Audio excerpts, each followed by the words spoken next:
സ്വാമിയേ ശരണമയ്യപ്പ. ഇത് 16-ാം തീയതിത്തെ വീഡിയോയാണ്. നട തുറക്കുന്ന അന്നേ ദിവസത്തെ. അന്നേരം എനിക്ക് ശബരിമലയ്ക്ക് വരുന്ന അയ്യപ്പസ്വാമിമാരോട് കുറച്ച് കാര്യങ്ങൾ പറയാൻ വേണ്ടിയാണ്.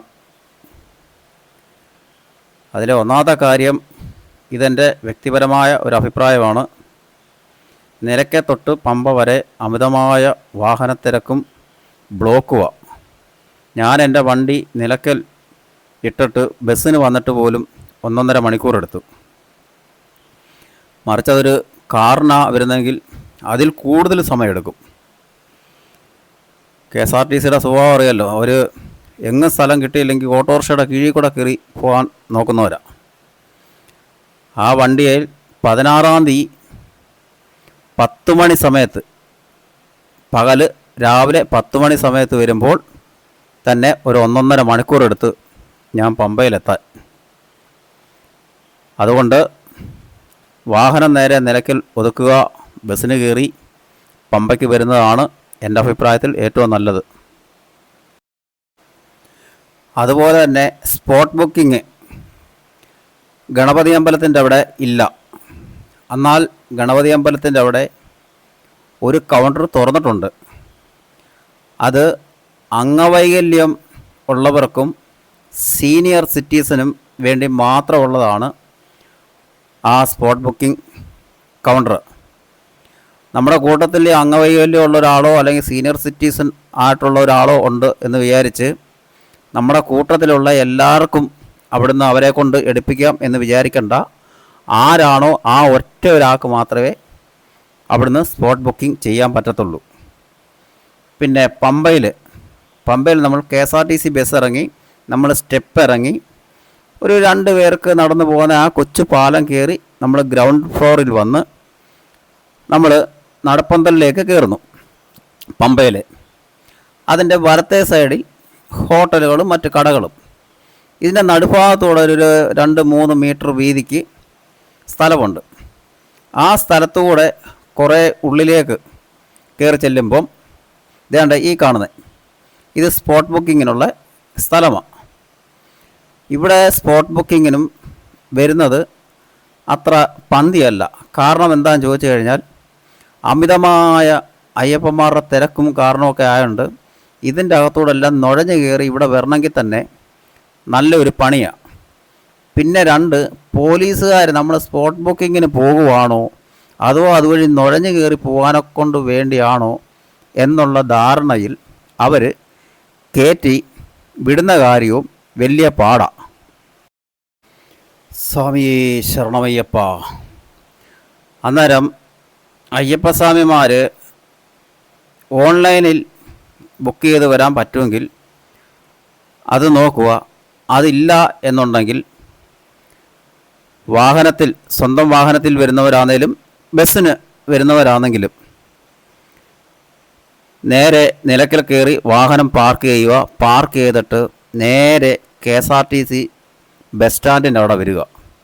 അവിടെ വരുമ്പം ഏതൊരു വ്യക്തിക്കും കാണാവുന്ന രീതിയിൽ വെള്ള ടാർപോളിൽ കൊണ്ട് പണിത വലിയൊരു സർക്കസ് കൂടാരം പോലൊരു കൂടാരം കാണാം. ആ കൂടാരത്തിൻ്റെ ഉള്ളിൽ സ്പോട്ട് ബുക്കിങ്ങിനുള്ള കൗണ്ടറാണത്. ഞാൻ 16-ാം തീയതി പോയി, 17-ാം തീയതി ഒരു 3:30 ആയപ്പോൾ തിരിച്ച് നിലയ്ക്ക് വന്നു. നിലയ്ക്ക് വന്നപ്പം അന്നേരം തന്നെ അതിൻ്റെ അകത്തൊരു 6 കൗണ്ടർ തുറന്നിട്ടുണ്ട്. ഇനി ഒരു 60 കൗണ്ടർ കൂടെ തുറക്കണമെങ്കിൽ പോലും തുറക്കാവുന്ന രീതിയിൽ വലിയൊരു പന്തല. പിന്നെ ആരോടും ചോദിക്കണ്ട, KSRTC സ്റ്റാൻഡിൽ വരുമ്പോൾ നമ്മൾ ആ പരിസരം ഇങ്ങനെ നോക്കുന്ന രീതിയിൽ നോക്കുമ്പോൾ ആ വലിയ കൂടാരമാണ്. ആ കൂടാരം കാണാം. ആ കൂടാരത്തിൻ്റെ അകത്ത് കയറി അവിടുന്ന് സ്പോട്ട് ബുക്കിംഗ് ചെയ്ത് നേരെ അടുത്ത ബസ് കയറി പമ്പയ്ക്ക് വരിക. പമ്പയിൽ നിന്ന് നേരെ അയ്യപ്പസ്വാമിയെയും വിളിച്ച് നീലിമലയും അപ്പാച്ചിമേടും ശരംകുത്തിയും കയറി നേരെ ശബരിമല. സ്വാമിയേ ശരണമയ്യപ്പ. അതുപോലെ തന്നെ യാത്രാക്ഷീണമൊക്കെ കഴിഞ്ഞ് വരുന്ന അയ്യപ്പന്മാർക്ക് അഥവാ ഒന്ന് വിശ്രമിച്ച് ഒന്ന് കിടന്ന് ഉറങ്ങണം എന്നുണ്ടെങ്കിൽ നമ്മുടെ വാഹനങ്ങളൊക്കെ കടന്നു പോകുന്ന ആ നദിയുടെ കുറുകെ കാണുന്ന പാലമുണ്ടല്ലോ, ആ സൈഡിൽ വലിയൊരു പന്തൽ പണിതിട്ടുണ്ട്. ആ പന്തലിൻ്റെ അകത്ത് പാ കൊടുക്കുന്നവരുണ്ട്. ഒരു പായ്ക്ക് 20 രൂപയാണ്. ഒരു പായ മേടിച്ച് കിടന്നുറങ്ങണമെങ്കിൽ ഉറങ്ങാം, അതല്ല കുറേ നേരം അവിടെ ഇരുന്ന് വിശ്രമിക്കണമെങ്കിൽ വിശ്രമിക്കാം. അത് നമ്മുടെ ഇഷ്ടം പോലെ എന്തോ ചെയ്യുക. അങ്ങനൊരു സൗകര്യം അവിടെ ചെയ്തിട്ടുണ്ട്. പിന്നെ 16-ാം തീയതിയിലെയും 17-ാം തീയതിയിലെയും ഞാൻ കണ്ട കാഴ്ച വെച്ച് നിലയ്ക്ക് മുതൽ സന്നിധാനം വരെ മണ്ഡലകാല സീസണോട് അനുബന്ധിച്ചുള്ള ഒരു മുൻകരുതലും അവിടെ ചെയ്തിട്ടില്ല. ഇത് ഞാൻ 16-ാം തീയതിയും 17-ാം തീയതിയും കാര്യമാണ് പറയുന്നത്. 18-ാം തീയതി മുതൽ അവിടുത്തെ സ്ഥിതിഗതികൾ എന്താണെന്ന് എനിക്കറിയത്തില്ല. പിന്നെ 12 വിളക്കിന് എനിക്ക് പോകണമെന്ന് ആഗ്രഹമുണ്ട്. ഒത്താൽ ഞാൻ പോവും. അന്ന് കാണുന്ന കാഴ്ച അന്ന് പറയാം. സ്വാമിയേ ശരണമയ്യപ്പ, സ്വാമിയേ ശരണയ്യപ്പ. ഞാനുൾപ്പെടെ മല കയറുന്ന ഈ സ്വാമിമാർ 16-ാം തീയതി ഒരു 1:30-2 മണിക്ക് ഇടയ്ക്കുള്ള അയ്യപ്പന്മാരാ. പിന്നെ ഒരു കാര്യം പറയാതിരിക്കാൻ വയ്യ. ഞാൻ നിലയ്ക്കൽ മുതൽ സന്നിധാനം വരെ, സന്നിധാനവും മാളികപ്പുറവും എല്ലാം അവിടെ എല്ലാം കയറി കറങ്ങി കണ്ടു, വീഡിയോ എല്ലാം എടുത്തു. ഞാൻ തിരിച്ച് വീണ്ടും പമ്പയിൽ വന്നു, നിലയ്ക്കൽ ചെന്നു. മലയാളം പറയുന്ന ഒരൊറ്റ മലയാളിയെ ഞാൻ കണ്ടതുമില്ല, ഒരാൾ മലയാളം പറയുന്നത് കേട്ടതുമില്ല. ഈ കാണുന്ന കംപ്ലീറ്റ് അയ്യപ്പന്മാരും, കംപ്ലീറ്റ് എന്ന് പറയുന്നില്ല, ഇതിൻ്റെ ഇടയ്ക്ക് ചിലപ്പം മലയാളികൾ ഉണ്ടായിരിക്കാം. എന്നിരുന്നാലും സംസാരിച്ചും എഴുത്തും പിടിച്ചും പോകുന്നത് വെച്ച് പറയുമ്പോൾ മലയാളികൾ ഒഴികെ ബാക്കി എല്ലാവരും ഉണ്ട്. അന്യ സ്റ്റേറ്റിലുള്ള എല്ലാ സ്വാമിമാരും ഉണ്ട്. സ്വാമിയേ ശരണമയ്യപ്പ. അങ്ങനെ അപ്പാച്ചിമേടായി. ഇന്ന് എനിക്കൊരു എന്തോ ഭയങ്കര ഒരു ഊർജ്ജമായിരുന്നു. ഞാൻ ഒരാഴ്ച കൊണ്ട് എൻ്റെ മനസ്സും ശരീരവും എല്ലാം ശബരിമല 16-ാം തീയതി ശബരിമല ആട്ടിങ്ങനെ കിടക്കുമായിരുന്നു.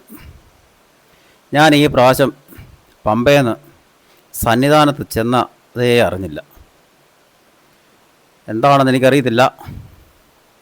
സ്വാമിയേ ശരണമയ്യപ്പ. അങ്ങനെ അപ്പാച്ചിമേട് കയറ്റം കയറുക, ഒരു മാളികപ്പുറം. അതുപോലെ തന്നെ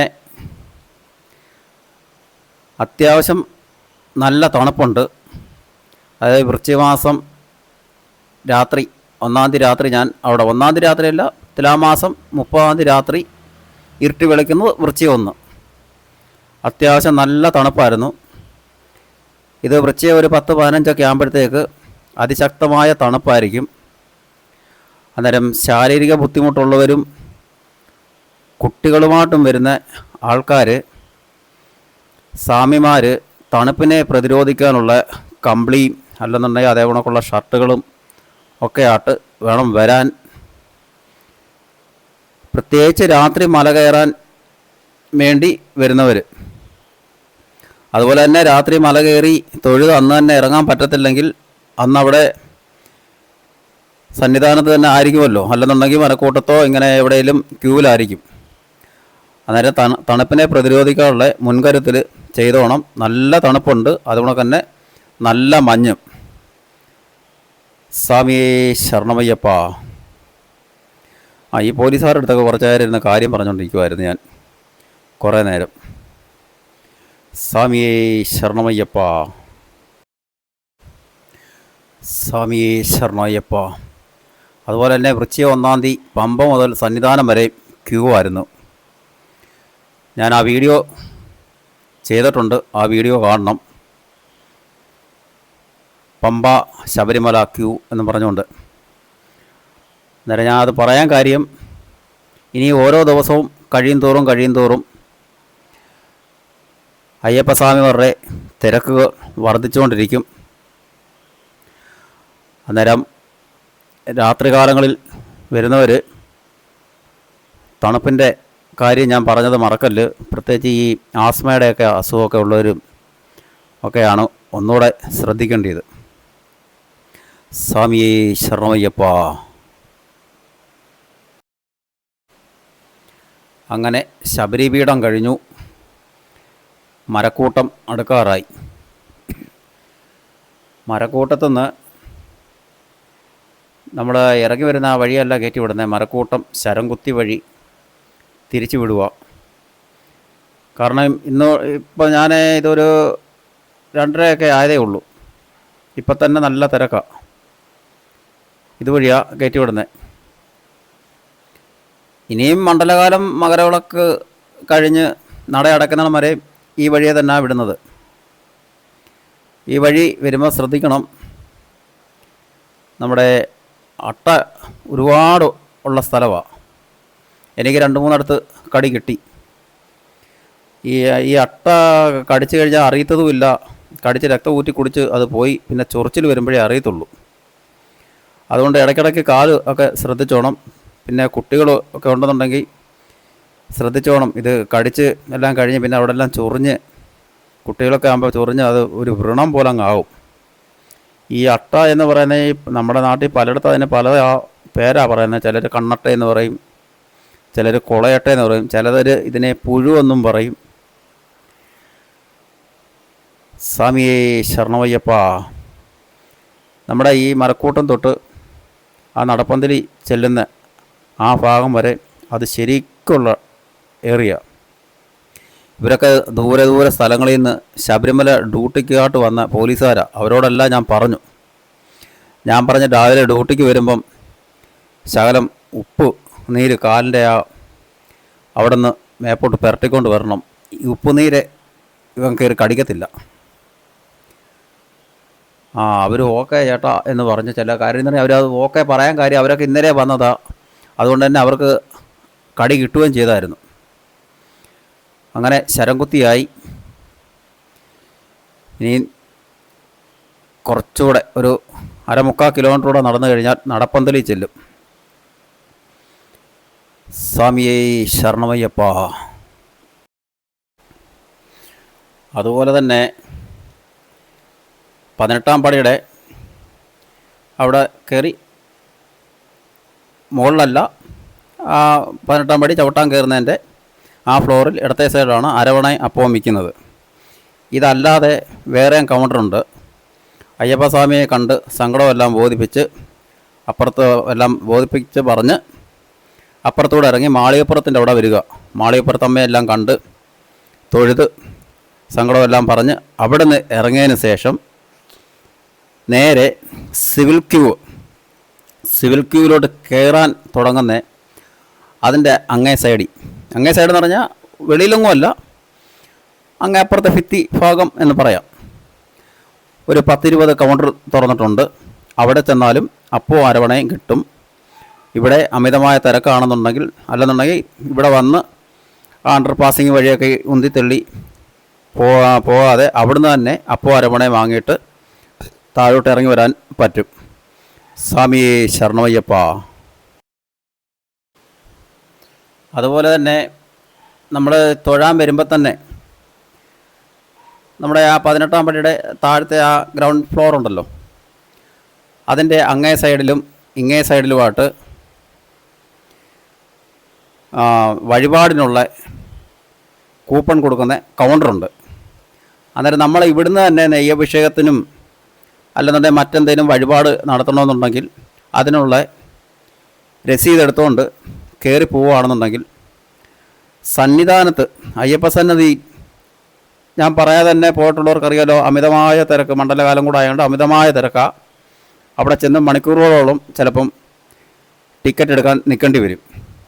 അന്നേരം ഇവിടുന്ന് തന്നെ എടുത്തുകൊണ്ട് സന്നിധാനത്ത് അയ്യപ്പസ്വാമിയുടെ നടയിൽ ചെല്ലാമെങ്കിൽ കാര്യങ്ങൾ ഒന്നുകൂടെ എളുപ്പമായിട്ട് കാര്യങ്ങൾ നടക്കും.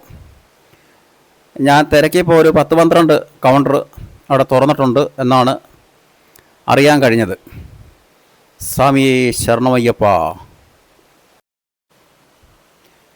പിന്നെ മണ്ഡലകാല നട തുറക്കൽ, അതിൻ്റെ വീഡിയോ തനിയെ ഞാൻ ചെയ്തിട്ടുണ്ട്. മണ്ഡലകാലത്തെ നട തുറക്കൽ കണ്ടിട്ടില്ലാത്തവർ ആ വീഡിയോ തീർച്ചയായിട്ടും കാണണം. സ്വാമിയേ ശരണമയ്യപ്പ. അങ്ങനെ നടപ്പന്തലിൽ വന്നു. ഇതിപ്പോൾ 16-ാം തീയതി, അതായത് തുലാമാസം 30-ാം തീയതി ഒരു 3 മണിയായപ്പോൾ ഉള്ള ക്യൂ ആണ് ഈ കാണുന്നത്. സ്വാമിയേ ശരണമയ്യപ്പ. ഇതാണ്ട ഈ സ്വാമിമാർ നിൽക്കുന്നത്. ഈ ക്യൂ കുട്ടികളെ കൊണ്ട് വരുന്നവരും മറ്റ് അംഗവൈകല്യമായിട്ട് വരുന്നവരെ മാത്രം കടത്തിവിടാനെ കൊണ്ടുള്ള ലൈനാണ്. കാരണം ഞാൻ 17-ാം തീയതി ആ ഒരു ലൈൻ മാത്രം ഫ്രീ ആയിട്ട് കിടക്കുന്ന കണ്ടപ്പോൾ ഞാൻ പോലീസുകാരോട് ചോദിച്ചു. അന്നേരം പറഞ്ഞ് പ്രായമുള്ളവരും അംഗവൈകല്യമുള്ളവരും കുട്ടികളെ കൊണ്ട് വരുന്നവരെ മാത്രം കയറ്റി വിടാനാണെന്ന് പറഞ്ഞു.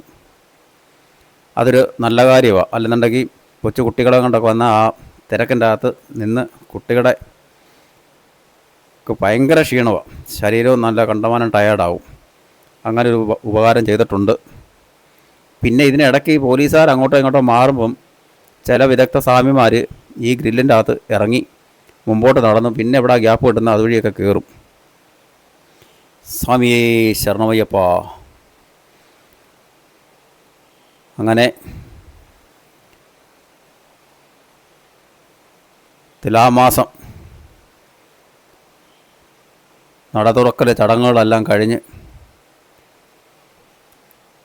തൊഴാനെക്കൊണ്ട് വേണ്ടി നട തുറക്കുമ്പോൾ തൊഴാനെക്കൊണ്ട് നിൽക്കുന്ന അയ്യപ്പന്മാരാ. സ്വാമിയേ ശരണമയ്യപ്പ.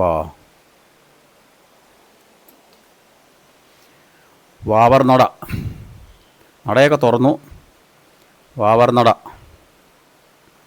ഞാൻ ആ നട തുറക്കുന്നതും ഒക്കെ ആയിട്ടുള്ള വീഡിയോ വേറെയാണ് ചെയ്തേക്കുന്നത്. തന്ത്രി ഇറങ്ങി വന്ന് ആഴിക്ക് തിരികൊളുത്തുന്നതും പുതിയ തന്ത്രിയെ മാലയിട്ട് സ്വീകരിക്കുന്നതും മാലയിട്ട് സ്വീകരിച്ച് 18-ാം പടി കയറ്റി കൊണ്ടുപോകുന്ന എല്ലാം കൂടെ ചേർത്താണ് ആ വീഡിയോ ചെയ്തേക്കുന്നത്. തീർച്ചയായിട്ടും ആ വീഡിയോ കാണണം. കാരണം 2 വീഡിയോയും കൂടെ ഒരുമിച്ച് ചെയ്ത് കഴിഞ്ഞാൽ ഒരുപാട് സമയം ആയിപ്പോവും. അതുകൊണ്ട് 2 വീഡിയോ ആയിട്ടാണ് ചെയ്തേക്കുന്നത്. സ്വാമിയേ ശരണമയ്യപ്പ. ഇത് തുലാമാസം 30-ാം തീയതിയാണ്. അന്നേരം തുലാമാസം 30-ാം തീയതി മണ്ഡലകാല നട തുറന്നതിന് ശേഷമുള്ള കാഴ്ചകളൊക്കെയാണ് സന്നിധാനത്തെ. സ്വാമിയേ ശരണമയ്യപ്പ. അതുപോലെ തന്നെ സന്നിധാനത്ത് മൊബൈലൊക്കെ ചാർജിന് കുത്തിയിടുമ്പം കുത്തിയിട്ട് മൊബൈൽ ചാർജായി അത് ഊരി പോക്കറ്റിൽ വെക്കുന്നിടം വരെ മൊബൈലിൽ എപ്പോഴും കണ്ണ് വേണം. നമ്മൾ അല്ലെന്നുണ്ടെങ്കിൽ അങ്ങോട്ടോ ഇങ്ങോട്ടൊക്കെ തിരിഞ്ഞിരുന്ന കാര്യമൊക്കെ പറഞ്ഞ് മൊബൈൽ ചാർജായി കാണും എന്നോർത്ത് ചെന്ന് നോക്കാനോ അല്ലെങ്കിൽ എടുക്കാനോ ചെല്ലുമ്പം സാധനം അവിടെ കാണത്തില്ല. അവിടെ ശരിക്ക് അതുകൊണ്ടൊക്കെ തന്നെ പോക്കറ്റടിക്കാരും ഒക്കെ ശരിക്കുണ്ട്. അതുമൊക്കെ ശ്രദ്ധിച്ചോണം. വിലപിടിപ്പുള്ള സാധനങ്ങളും ഒക്കെ ഉണ്ടെന്നുണ്ടെങ്കിൽ അത് എത്രയും സൂക്ഷിച്ച് കൊണ്ടു നടക്കാം, അത്രയും സൂക്ഷിച്ച് തന്നെ കൊണ്ടു നടക്കണം. സ്വാമിയേ ശരണമയ്യപ്പ. സ്വാമിയേ ശരണമയ്യപ്പ.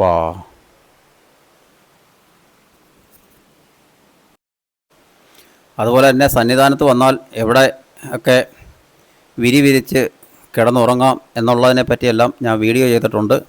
ആ വീഡിയോ കണ്ടു കഴിഞ്ഞാൽ ആ വീഡിയോയിലെ ഓരോ സ്ഥലങ്ങൾ പോയി നിങ്ങൾക്ക് ഒരു 70% സേഫ്റ്റി ആയിട്ട് കിടന്നുറങ്ങാം, മോഷണമൊന്നുമില്ലാതെ. സ്വാമിയേ ശരണമയ്യപ്പ.